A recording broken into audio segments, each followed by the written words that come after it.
మాట్లాడినా అటు మాట్లాడినా కొద్ది మందితో మాట్లాడినా ఎక్కువ మందితో మాట్లాడినా ఒకటే ఎజెండా. ఎట్టి పరిస్థితులలో తెలంగాణ గడ్డ మీద భారతీయ జనతా పార్టీ గెలిచి తీరవలసిందే. ఇది ఎజెండా. పార్టీ అధిష్టానం చెప్తే ఎక్కడి నుంచి పోటీ చేయాలంటే అక్కడి నుంచి చేస్తారు. కంఫర్ట్ ఉంటాయి. కంఫర్ట్ గురించి మాట్లాడుతామా? నాయకులం మేము. మాకు ఒక ప్రాంతం ఉంటుందా? మేము తెలంగాణ వాసులం. మీకు తెలుసు. ఇంకా గజ్జలు కూడా పొడి చేసిన పోయింది.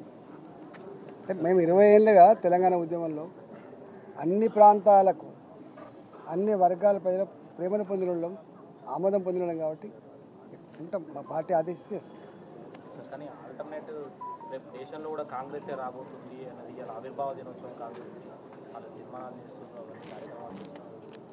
ఇక్కడ కూడా మీరు ఆల్టర్నేట్ అన్నారు కానీ కాంగ్రెసే వచ్చింది.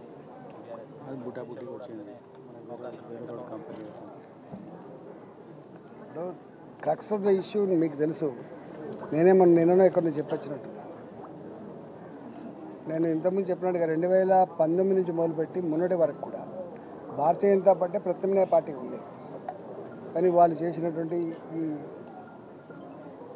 ప్రచార హోరు, అబద్ధాల హోరు, ఏది పడితే అదే ఇచ్చినటువంటి ఏ హామీలు ఇచ్చిందో ఆ హామీల ఒరవడిలో ఉండొచ్చు, రావచ్చు. కానీ తెలుస్తుంది, ముందు ముందు తెలుస్తుంది. రామ మందిరం హిందువులందరికీ సంబంధించిన విషయం. కానీ రాముణ్ణి తీసుకొని వెళ్తున్నట్టుగా నరేంద్ర మోదీ ఏదైతే బీజేపీ విడుదల చేసిన పోస్టర్పై కూడా వివాదం రేగుతుంది. నిన్న కాంగ్రెస్ వాళ్ళంతా విమర్శలు చేసినటువంటి మేమేమంటున్నాం, మేము కూడా అదే అంటున్నాం. భారత ప్రజానీకం, ఇందులో ముఖ్యంగా హిందువులు, ప్రతి ఒక్క వ్యక్తి దాన్ని కావాలని కోరుకుంటాడు, దాన్ని హర్షిస్తారు కదా. కానీ వాళ్ళు చేయలే కదా. వాళ్ళు ఉన్నప్పుడు ఆ పని చేయలే కదా. మరి ఇవాళ ఎవరైతే మాట్లాడుతున్నారో చేస్తే మంచిగా ఉంటుండే, చేయలే కదా. చేసింది ఎవరు? నరేంద్ర మోడీ గారు కదా.